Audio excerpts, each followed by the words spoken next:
지금 특검이 압수수색 과정에서 이제 국민의힘 내 통일교 신도로 보이는 12만 명의 명단을 확보를 한 상황이잖아요.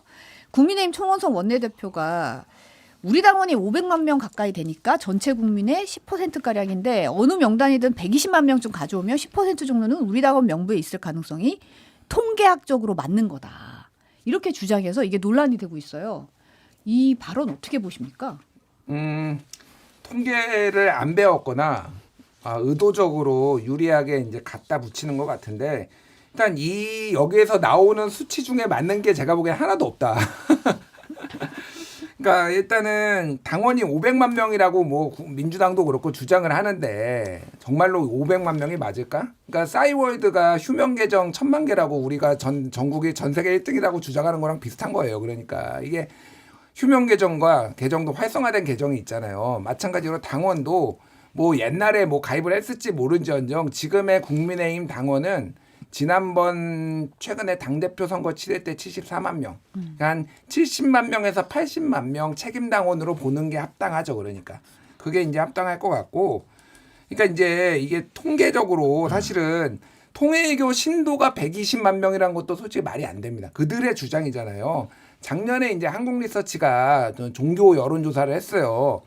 대한민국의 55%는 종교가 없습니다. 그러니까 우리나라 5,100만 명 정도 되거든요. 그러면 55%가 없고 45%만 이제 종교를 가지고 있고 전체 대한민국 그러니까 사람 중에 22%가 개신교, 그리고 19%가 불교, 15%인가 17인가 그 정도가 천주교예요. 그러면은 개신교가 1000만 명이거든요. 근데 통일교가 120만 명이라고? 제가 보기에는 전국에 활성화된 통일교 신자는 10만 명도 안 될 거예요. 네.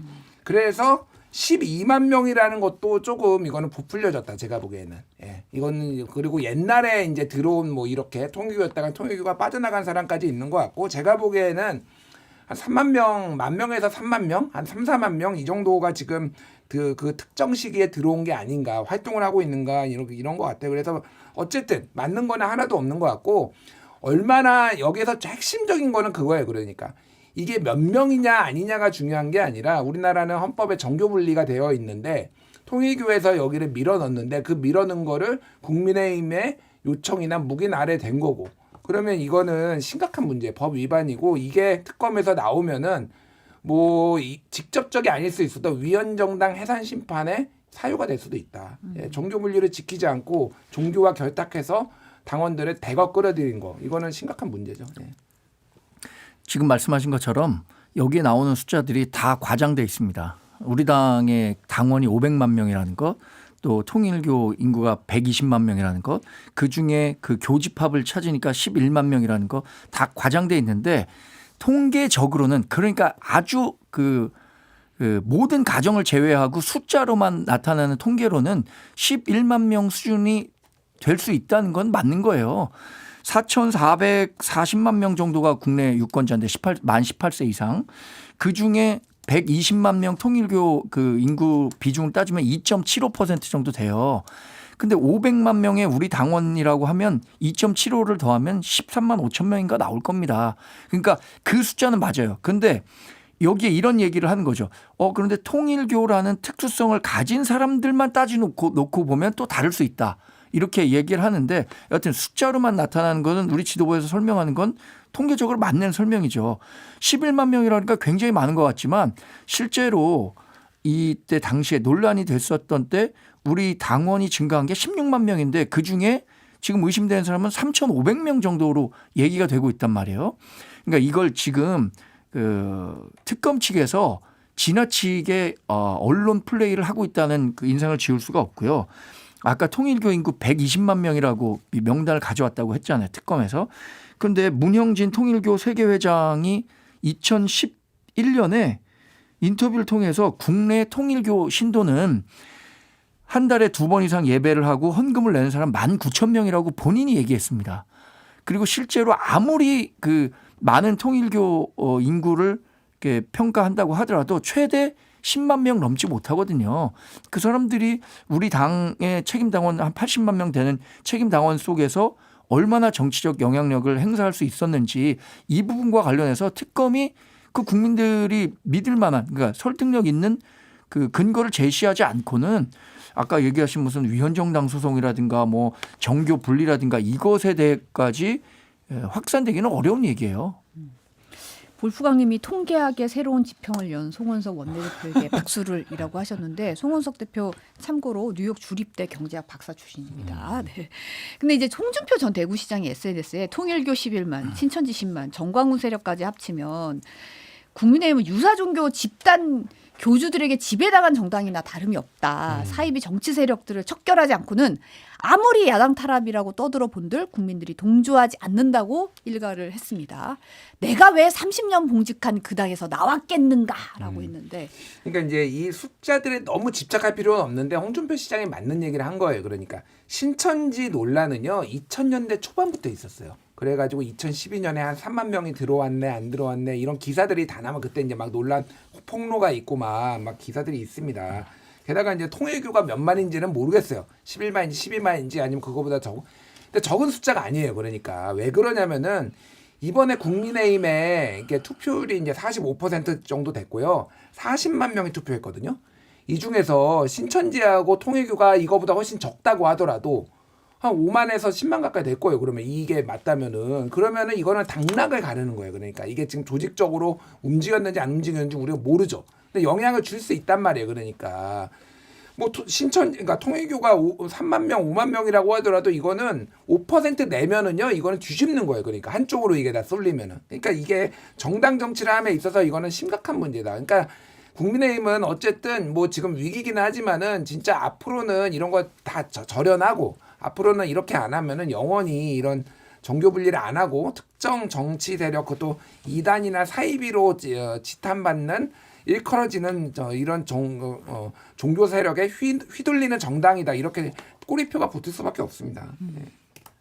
저도 뭐 우리 정당이 또는 뭐 민주당이든 특정 종교 색채가 강한 사람들이 와서 거기서 적극적으로 활동하는 것이 좋은 방향이라고 생각하지 않습니다. 건강한 정당이 되려면 정말로 자발적인 사람들이 정치적인 지향점을 같이 하는 결사체로서 활동해야 한다고 생각하는데 모르겠어요. 지금 제기되는 의혹들이라는 것이 얼마나 정말 많은 신천지 종교인이 우리 당에 가입했는지 이걸 확인할 수가 없어요.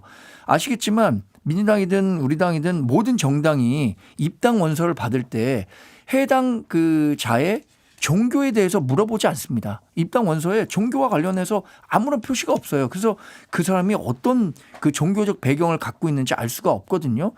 예를 들어서 뭐 그게 뭐 민노총이든 이런 식의 어떤 조직에 가입한 사람이 정당에 가입한 걸 따지지 않는 거랑 같은 건데 이러려면 저는 그런 생각합니다. 정말로 더 많은 사람들 그러니까 대수의 법칙이라고 해서 많은 사람들이 모일수록 집단 지성도 좋아지고 평균에 수렴하는 결과가 나오는 거잖아요. 우리 당원 수를 훨씬 더 많이 늘려야겠다. 이런 노력들을 일선에서 해야겠다라는 생각도 듭니다. 근데 이제 이런 와중에 2023년 3월에 국민의힘 전당대회 앞두고 권성동 의원 말고도 출마를 준비했던 국민의힘 유력 정치인들이 통일교 측에 지원을 요청한 정안을 특검이 포착했다는 보도가 나왔어요. 이제 한국일보 보도에 따르면 윤영호 전 통일교 세계본부장이 건진법실 전성배 씨에게 몇몇 잠재주자들도 요청이 왔다. 저희와 과거에 연결됐던 사람들이다 라면서 이제 물어보는 거예요. 물어보니까 건진법사 전성배 씨가 윤심은 변함없이 건이다. 당시만 하더라도 이제 권성동 의원 얘기를 하면서 땡땡땡은 심판이라 포기했고 별표로는 뭐 누구는 윤심에서 멀어진 지 오래됐고 세모는 이기적이라서 좋아하지 않다. 그다음에 별의원은 어떤가요? 물어보니까 별의원은 윤심 근처에도 못 갔다. 뭐 실제로 이 별의원은 출마했는데 당선권에는 들지 못했다는 얘기예요. 이렇게 되면 이제 땡땡땡 누구야? 이 세모는 누구야? 누구길래 이기적이래? 그래서 좀 궁금하잖아요. 근데 아무튼 이 상황 어떻게 보십니까? 음성 지원이 되네요. 뭐 당사자들이 좀 기분 나쁠 수 있어서 저는 대충 누가 누군지 대충 보이긴 하는데 네. 근데 어쨌든 이 중에 나경원 의원은 꼭 있는 거 아니에요. 한 그쵸. 명이. 네, 한 이게 명은 어떤 건지. 네, 누가 누군지 모르겠으나 네. 네, 나경원 의원은 있는 것 같고 그러니까 이게 뭘 보여주냐면은 아까 얘기했지만은 하루 이틀이 아니라는 거예요. 이거는 여기에서 우리가 알 수 있는 거는 굉장히 오랫동안 이렇게 전당대회만 되면은 여기저기서 땡기려고 했던 게 관행이었다. 그게 신천지가 됐든 통일교가 됐든 이렇게 좀 문제가 있거나 논란이 되는 종교 세력을 끌어들이는 게 문제니까 진짜 이번 기회에 황골탈퇴를 해야 돼요. 진짜 국민의힘은. 이게 전당대회 결과를 내부에서도 홍준표 시장도 못 믿겠다라는 거죠. 그러니까 이런 식으로 또 맨날 뒤집히고 그러니까 홍준표 시장도 여론조사는 앞섰는데 당원에서 뒤져가지고 대선 후보 윤석열 때 그때 대선 후보 못 된 거잖아요. 그러니까 아니면은 이제 아예 쌍권이 나서가지고 당 지도부가 나서가지고 특정인 밀고 막 이런 식으로. 그러니까 이렇게 좀 정치 공작 같은 거 이제 그만 좀 해라. 그러니까 뭐 민주당도 문제가 없진 않지만은 이런 류의 거는 없어요. 그러니까 이런 류의 거는. 그러니까 굉장히 심각한 문제예요. 민주주의를 위협하는 행위예요. 이런 건. 예. 그 나경원 의원 이름이 있을 거라고 말씀하셨는데 추측컨대. 네. 저도 합리적 추측건데 의심이죠. 네. 안철수 의원도 이름이 있을 것 같습니다. 왜냐하면 이때 당시에 이때는 이제 경선 컷오프 되기 전인 것 같은데 컷오프 통과한 사람이 4명이에요. 김기현, 안철수, 황교안, 천하람 이렇게 4명이었거든요. 요 대화 자체는 2022년 11월. 그러니까 그 전이고 네. 요때 당시에 여러 사람들이 논의가 됐었고 2월 달에 컷오프 4명이 된 사람이 이 4명인데 요 대화 내용 중에 한 명은 그 나경원 의원은 물론이고 안철수 의원도 포함이 돼 있을 거다라고 추측이 가능한 대목인데 그게 이런 게 있는 것 같습니다. 저도 이게 지역에 가서 정치 처음 했을 때 어디 가는지 아세요? 어디 가요? 교회 갑니다. 교회. 네. 또는 본인이 교회가 가는 사람이 다니는 사람이 아니다라고 하거나 그 기독교에 반감이 있다면 절에 가죠. 왜냐하면 사람들이 많이 모이는 곳을 가야 되고 거기 가서 자기 얼굴이든 이름이든 알릴 수 있는 데를 가고 또 조직화된 곳일수록 좋아요. 왜냐하면 한 사람이 야, 이 사람 괜찮다더라 라는 얘기가 나오면 여러 사람에게 구전 효과를 통해서 이게 전파가 되니까 정치를 하다 보면 뭐 이렇게 조직화된 뭐 종교단체든 아까 말했던 노조든 이런 데를 무시할 수가 없는데 2010년 전만 하더라도 저는 기독교계가 이렇게 정치 전면에 나서는 것을 뭐 뒤에서는 좀 지원할 수 있었지만 그렇게 하지 않았었는데 왜 2010년을 전후해서 이렇게 적극적으로 등장했을까라는 측면을 보면 일단 교세가 우리나라에서 좀 위축되기 시작합니다. 기독교 인구가 정점을 지나서 조금씩 감소하고 아마 우리 기독교가 갖고 있는 제일 큰 문제 중에 하나가 고령화일 거예요. 젊은 사람들은 없고 나이 드신 권사 목사님 집사님들만 많아요. 이러면서 어떤 식으로든 본인들이 좀 사회적인 목소리를 내기 위해서 정치권을 이용하려고 했었던 건 아닌가라는 생각이 드는데 거듭 말씀드리지만 이런 부작용들을 없애려면 유럽 같은 데서도 정당의 당원들이 많아지면 자발적으로 가입하는 당원들이 많아지면 이런 문제에서 좀 자유로워질 수 있기 때문에 그런 노력들을 많이 해야 될 것 같아요. 근데 이제 그런 거죠. 내가 뭐 그런 어떤 뭐 사이비 종교를 믿던 어떤 종교를 믿던 내가 자발적으로 그 당이 괜찮을 것 같다라고 당원 가입하는 건 아무 문제가 없어요. 뭐 우리는 종교의 자유가 있고 이러니까. 그런데 문제는 조직적으로 뭔가 누군가 비자발적으로 이거 밀어줘야 돼.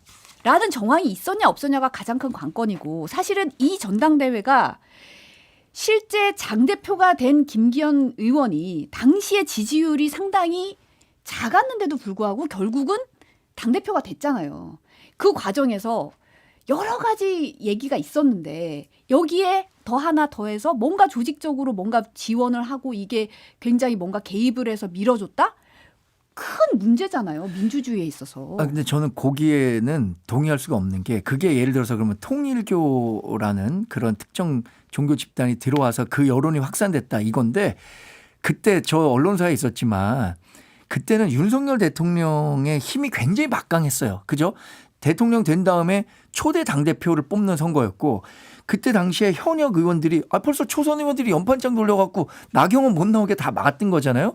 그리고 그분들이 방송국에 와서 하는 얘기가 다 똑같은 말이었습니다. 대통령 마음은 김기현이다.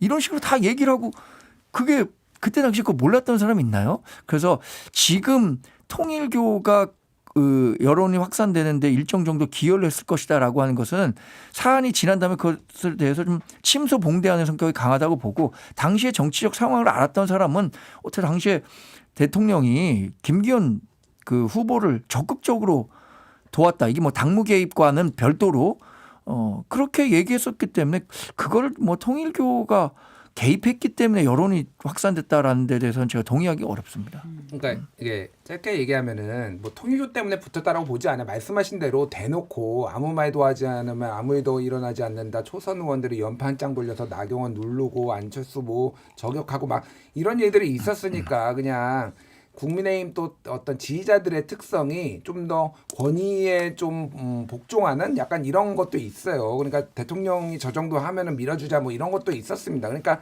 그건데 그거와는 별도로 이렇게 있는 것들을 너무 관행적으로 쉽게 했다라는 거는 굉장히 큰 문제라는 거. 물밑에서 어쨌든 이런 움직임이 있었다는 거. 이게 몇만 표나 될지는 제가 모르겠으나 김기현 대표가 그때 결선 투표를 갔냐 안 갔느냐에 기로했었어요. 사실은 이 통일교가 움직여서 결선 투표에 안 갔을 수도 있습니다.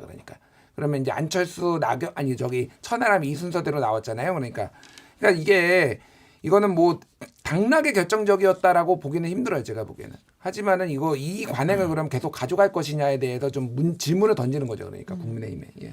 지금 한학자 통일교 총재가 지금 검은 옷에 휠체어 타고 이제 출석을 했습니다. 오늘 오후 1시 반 조금 있다가 구속영장 실질 심사를 받는데요. 오늘은 질문에 전혀 답을 하지 않고 묵묵부답으로 휠체어 타고 그냥 출석을 했어요. 어떻게 전망하세요? 저 잘 모르겠어요. 이제 반반인데 뭐 내용으로 보면은요.